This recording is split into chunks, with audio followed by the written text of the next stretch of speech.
met en scène ce que les journalistes devraient utiliser normalement, qui est le droit de suite. C'est-à-dire que quand quelqu'un ne veut pas répondre à une question, un personnage public, un homme politique, un homme de pouvoir, un responsable d'information, quand il ne veut pas répondre à une question gênante, il est légitime de lui reposer cette question jusqu'à ce qu'il apporte une réponse satisfaisante, ou jusqu'à ce qu'il dise ce qu'il pense réellement. Non, parce que vous ne voulez pas que la presse enquête sur la presse. Ah mais je m'en fous de ça. Que la presse enquête sur la presse, avec les résultats que l'on connaît. Non. Ah il faut le faire les choses bien. Non, je refuse, arrêtez l'interview. Non. Mais quand vous enquêtez... Vous arrêtez l'interview. Mais quand vous enquêtez sur l'argent du Je m'excuse, mais vous arrêtez l'interview. Donc moi, je joue un peu, on va dire, ce personnage qui renvoie au fait que les journalistes ne font pas leur travail dans ce sens-là, c'est-à-dire n'appliquent pas souvent ce droit de suite. Voilà, ça c'est autre chose que vous remarquerez dans les journaux télévisés. Quand on regardera un journal télévisé tout à l'heure, vous verrez que quand on interviewe quelqu'un sur un plateau, il peut dire ce qu'il veut.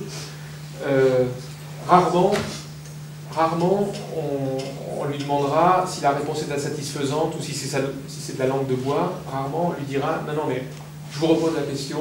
Voilà, c'est exactement ce que n'a pas fait Claire Chazal avec Dominique Strauss-Kahn le jour où il est venu dans son journal télévisé. Vous dites pas de violence, le procureur parle de rapport précipité. Est-ce qu'il faut entendre par là un rapport tarifé? Non, ça n'était pas un rapport tarifé. Est-ce que c'était une faiblesse? Je crois que c'est plus grave qu'une faiblesse. Je crois que c'est une faute morale.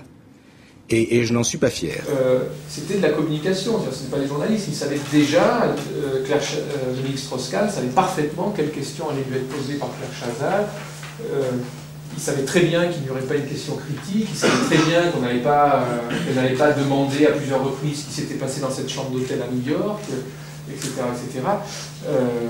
Il était rassuré, il était absolument pas inquiet de la tournure que pouvait prendre l'entretien, parce qu'il savait qu'il avait affaire à une journaliste qui ne fait pas du journalisme, qui fait de la communication. Moi, je ne suis pas contre le fait qu'elle fasse de la communication, mais au moins que ce soit dit. Il dit, voilà, je ne suis pas journaliste, je suis là pour faire la communication de M. Strauss-Kahn.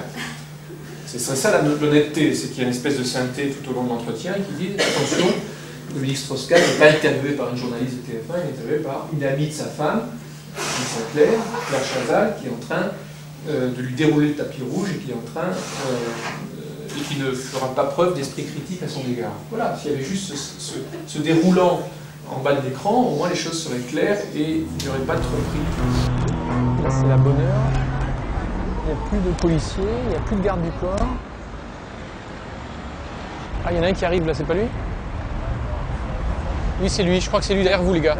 Juste derrière vous, je crois que c'est lui, non? C'est lui, derrière vous, c'est lui. Ah ouais. Alors, pas d'agitation, d'accord? On va voir où il se gare, simplement. Ouais. Pour l'encercler et commencer. Et me bloquer, puis commencer tout de suite, quoi. D'accord.